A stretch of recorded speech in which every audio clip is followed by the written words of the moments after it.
She vanished with a secret. I uncovered it with a DNA test. What I found didn't just break my son's marriage, it rebuilt our entire family. And it all started the day I got uninvited to my birthday. I turned 65 the day my son forgot I existed. The house was too quiet. I'd spend the morning baking a chocolate cake from scratch, Elliot's favorite, when he was little, even though I knew no one was coming. I still set the table with the good china, just in case they changed their minds. They did end single quotes no phone call, no visit, just a generic text message at 4:17 p.m. from Elliot.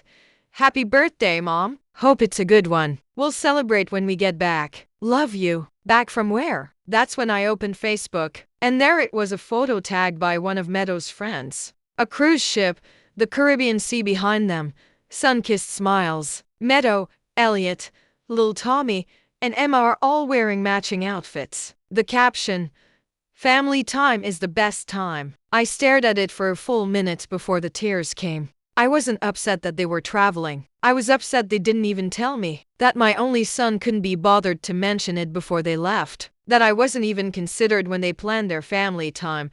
Later that night, I sat at the kitchen table with my uneaten cake, staring out the window. The neighborhood was quiet. I remembered when Elliot was a boy, running through that very yard with a plastic lightsaber and chocolate on his face. I had been his world once. Now, I wasn't even on the guest list.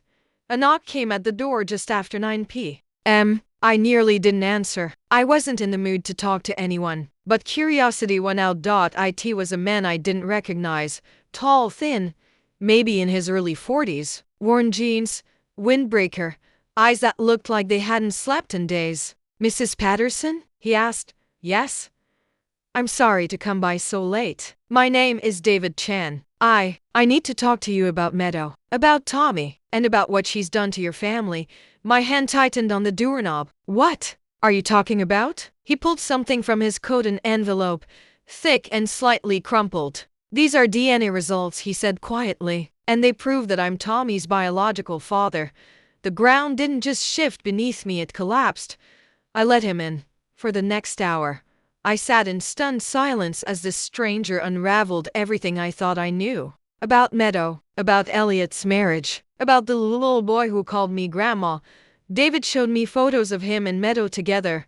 Years ago, he told me about how she vanished from his life while pregnant. He spent years searching for answers, and how, just recently, he'd found them.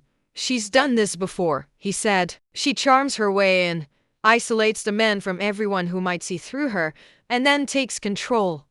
She's isolated me," I whispered. "From my son, from my grandchildren." David nodded. "She's very good at it." The envelope sat heavy in my lap. Inside was a truth I hadn't asked for and couldn't ignore. Because once you see a thing clearly, you can't unsee it.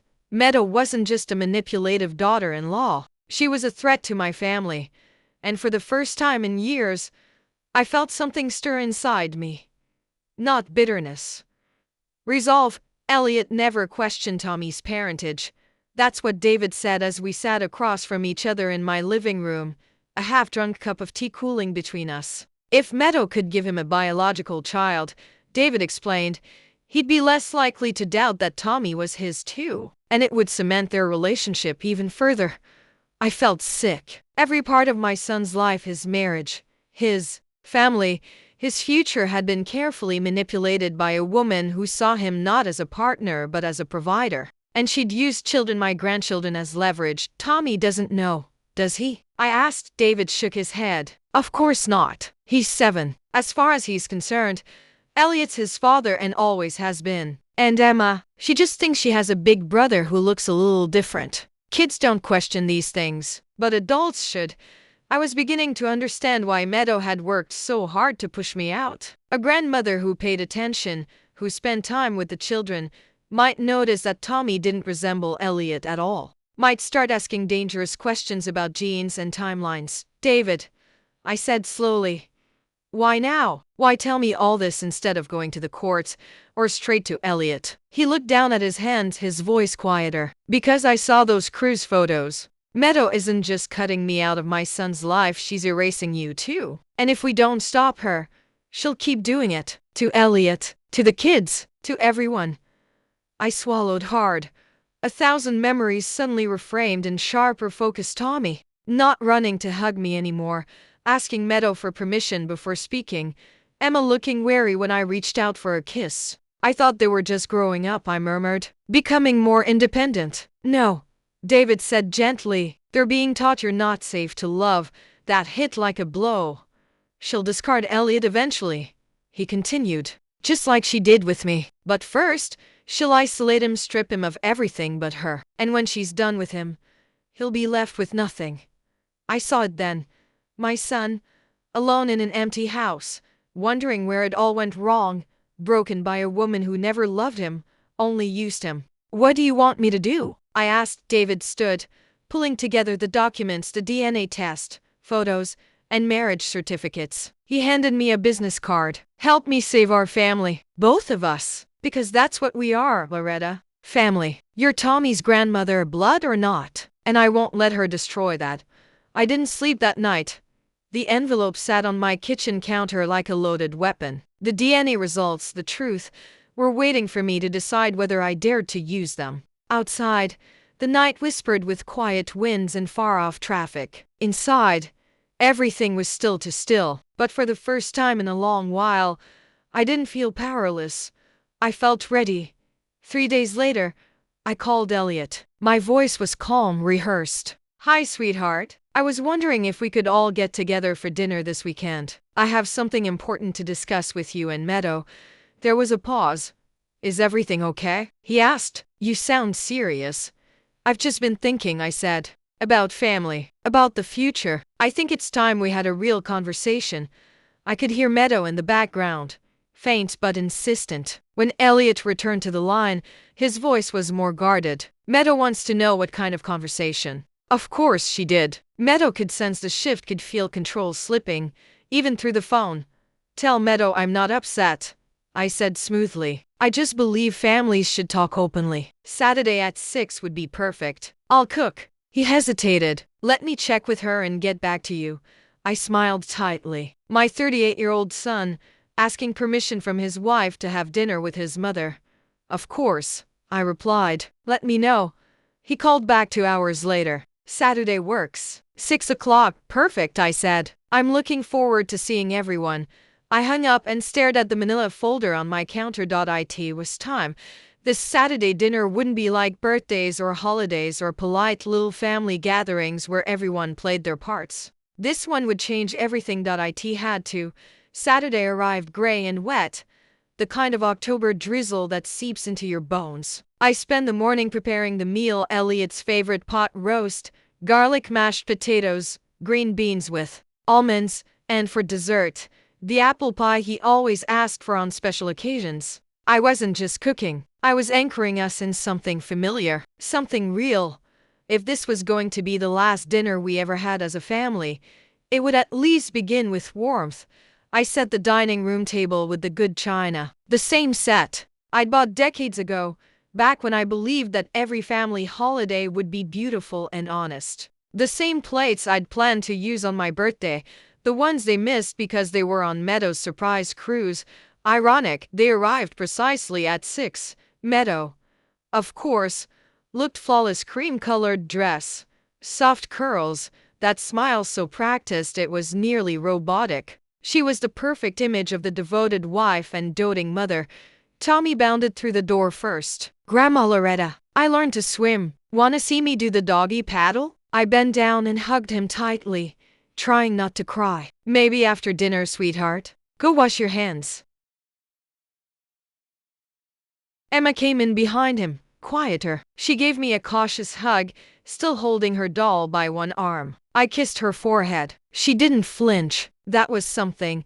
Elliot's hug was warm, sincere, but fleeting. His eyes looked tired, and he'd lost weight. Work's been brutal, he said. The merger's chaos. Meadow keeps telling me I need to focus on balance. She appeared beside him, a smile glued in place. Stress is bad for the heart. I keep encouraging him to consider early retirement. More time with the kids. With family. Early retirement. At 38, another leash. Another layer of dependence. I smiled as if I didn't know. How thoughtful of you. That's related to what I wanted to talk about tonight. Dinner was calm at first. The kids chattered about the cruise, Tommy's swimming lessons, Emma's seashell collection. Meadow laughed at their stories, refilled drinks, and cut Tommy's meat. She was everything she thought a mother should look like. But I was watching now. I saw what I'd missed before.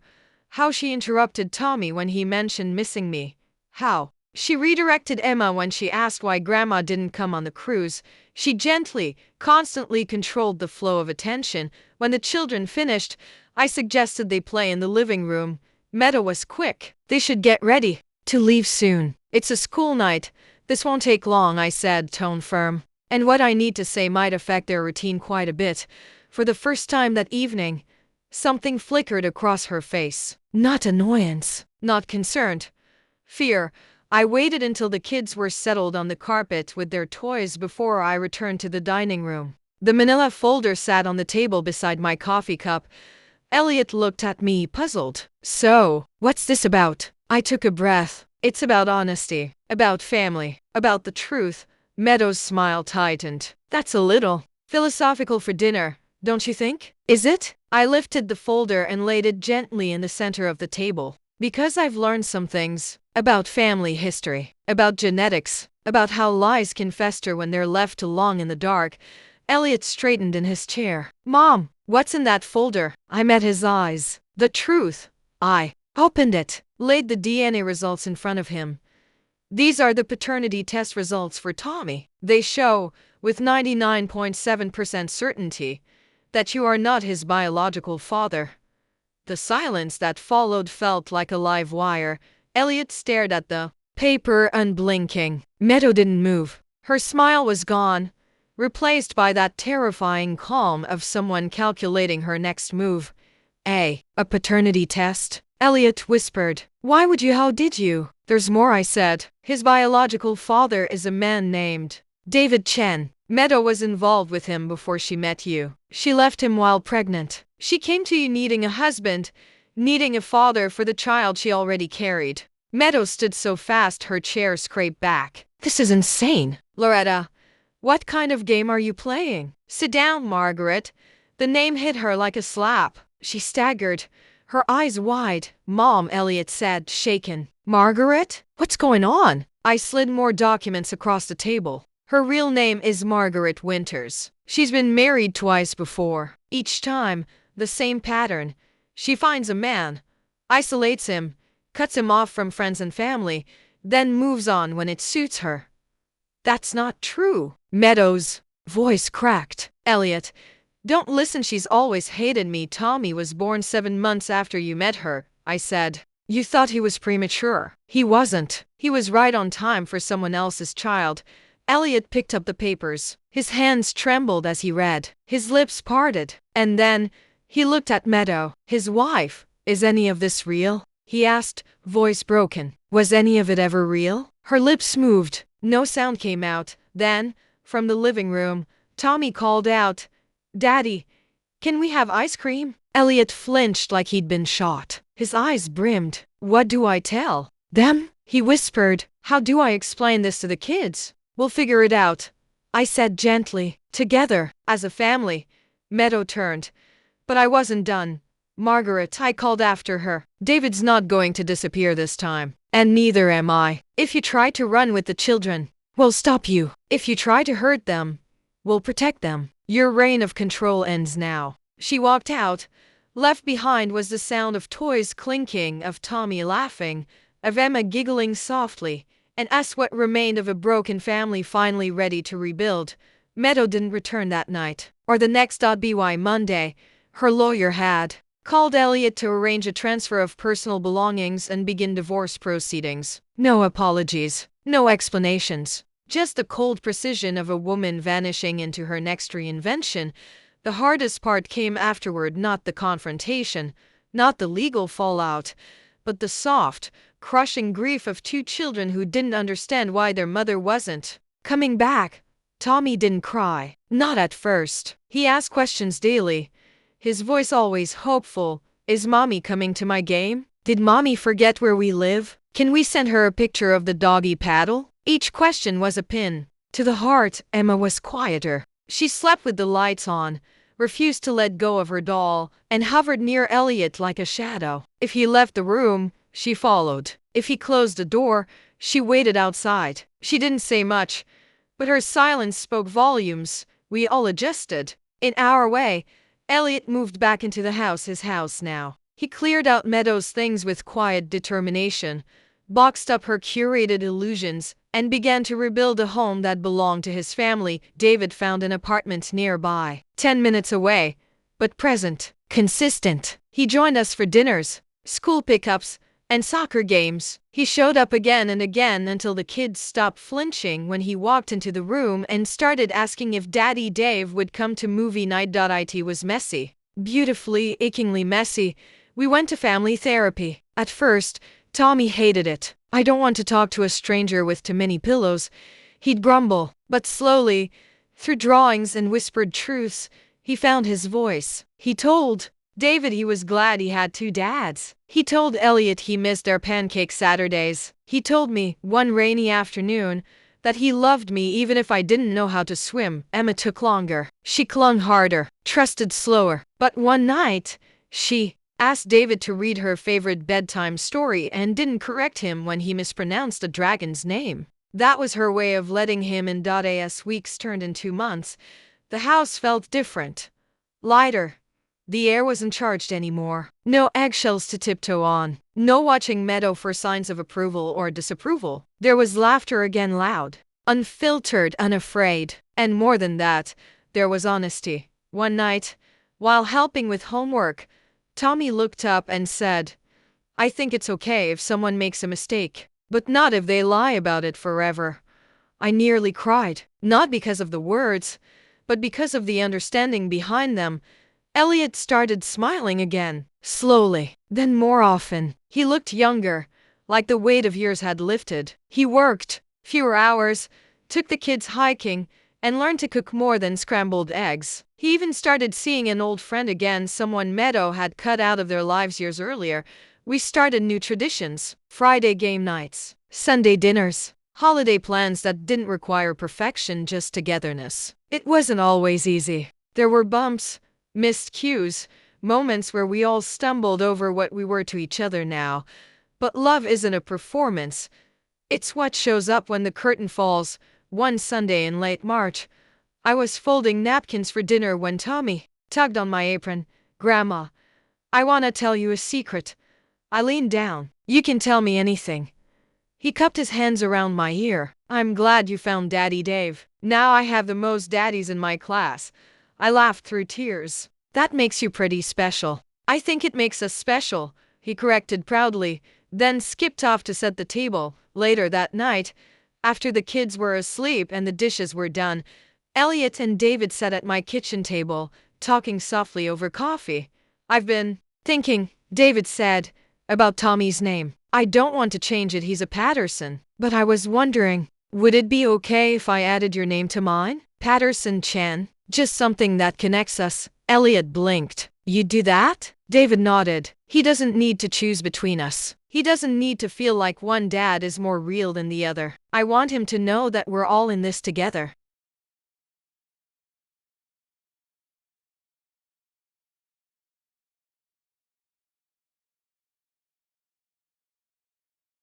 It was one of the most selfless, beautiful things I'd ever heard.